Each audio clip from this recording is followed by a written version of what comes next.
Welcome back to another technical deep dive here in the debug zone.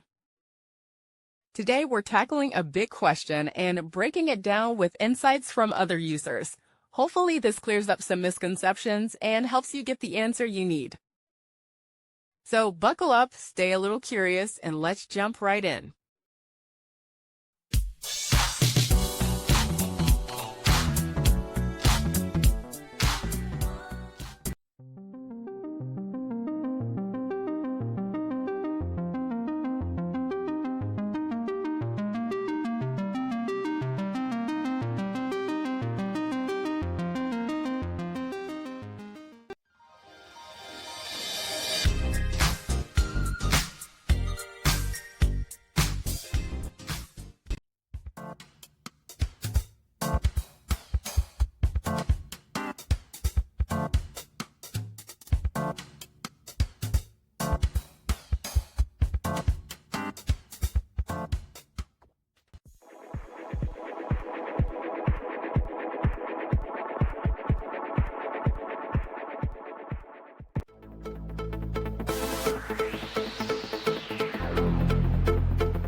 And that's a wrap.